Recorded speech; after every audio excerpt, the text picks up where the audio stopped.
US Secretary of State Marco Rubio is in Saudi Arabia to lay the groundwork for a meeting between the US President Donald Trump and Russia's Vladimir Putin. He just met with Saudi Arabia's Foreign Minister, Faisal bin Farhan Al Saud, in Riyadh. Now, ending the war in Ukraine is high on Washington's agenda here.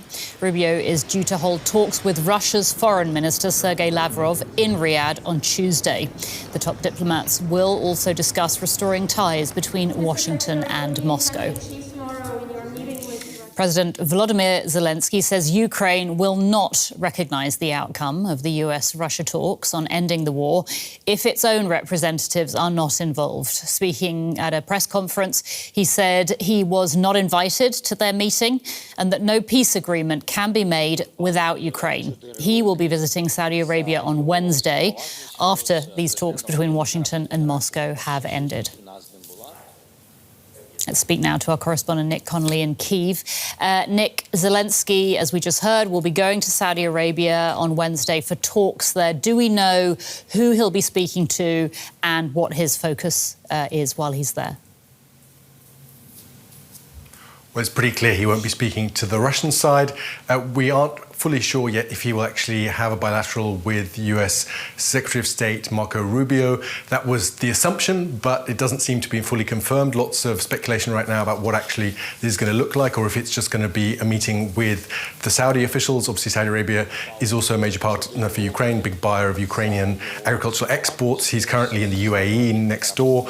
That's a country that's been very important for mediating between Russia and Ukraine over prisoner exchanges. So that's kind of a very important bilateral kind of humanitarian issue there.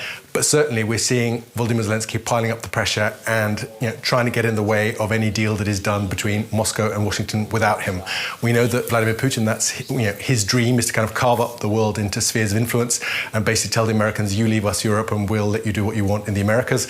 And there's certainly a real fear there of kind of decisions being taken in a hurry.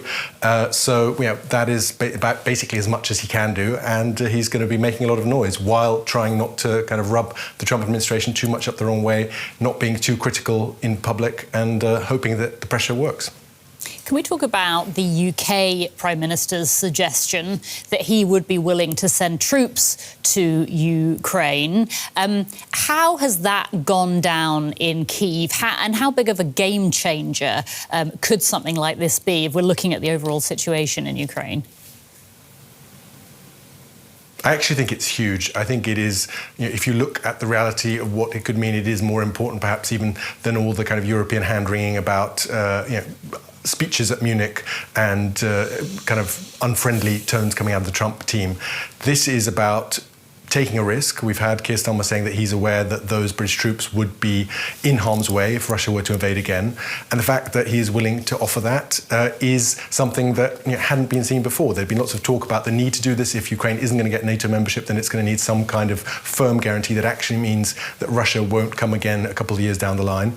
And we've seen the effect it's had. It's not just about what the UK is thinking about doing. We've had the Swedes coming out saying they would be willing to do something similar. We've had the Germans saying it's maybe too early to talk about it yet, but hinting that they wouldn't shirk their responsibilities to secure Europe in the future. So I think that has also a really important influence in terms of getting other European capitals to open up about this and to start these debates in their countries, because obviously this is going to be a big commitment. We've had different estimates here in Ukraine from 50,000 to 100,000 needed if they're going to be on the front lines or if they're going to be slightly back, just protecting the kind of hinterland, protecting cities like Kyiv, where I am now. But this is something that the Ukrainians have been asking for years and frankly hadn't heard till today. Nick Connolly in Kyiv. Nick, thank you so much. Rafael Loss is an expert in security and defence with the European Council on Foreign Relations and joins us now. Welcome to DW. As we've been talking about, the British Prime Minister is expressing his readiness to deploy British troops in Ukraine to enforce a peace deal. Can I start by asking you about your view of what he said? There have been lots of talks behind closed doors over the past couple of months of what European contributions could be to secure a peace or a ceasefire in Ukraine. and the British Prime Minister has now come up with one proposal for a fairly robust deployment. But a lot depends on what the contours of such a ceasefire agreement turn out being. There's some concern that the United States no longer sees itself as a supporter of Ukraine, but rather a neutral mediator, which could put Ukraine in the back foot.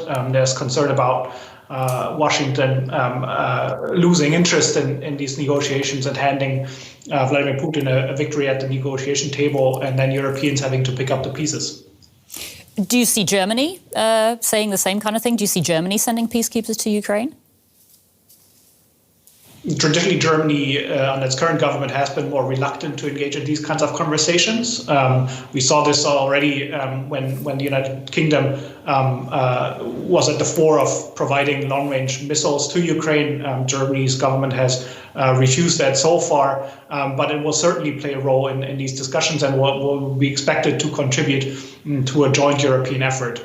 Mm-hmm. So given the fact that some nations are suggesting they'd be willing to take on this responsibility, given the support the EU has given Ukraine in the last years, does that not mean that Europe really has to be at the table for any peace talks?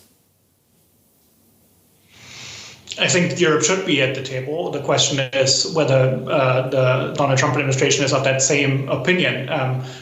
Europeans have agency, Ukraine has agency, and they can, as your correspondent rightly remarked, refuse to engage with a deal if it is unproductive to the European security situation more broadly and to Ukraine's democratic future. But nevertheless, having a seat at the table, of course, would make engaging in these conversations much easier and would help Europeans and Ukrainians protect their interests in the negotiations directly. But again, at the moment, it looks like Washington and Moscow might negotiate in Saudi Arabia, and we'll see what the next steps are. Mm-hmm. Volodymir Zelenskyy made a robust call at the Munich Security Conference for the necessity of a European army. How likely do you think this is going to happen anytime soon? For some time, Volodymyr Zelenskyy has been the strongest champion of European defense effort, to the surprise of many. Emmanuel Macron's initiatives have lacked a bit of political credibility since his own position in Paris is quite fragile. But nevertheless, I think there are talks to be had in Paris tonight, in other places in the coming days and weeks, and an urgent need for Europeans to put a plan on the table that outlines specific benchmarks and specific contributions that they can make, not to placate the Trump administration, but to secure a seat at the table and to make sure that Europeans take care of their own continent first and foremost, and do this ideally in close coordination with Volodymyr Zelenskyy's government in Kyiv. Rafael Loss, an expert in security and defence with the European Council on Foreign Relations. Rafael, thank you so much for your time. Thanks for having me.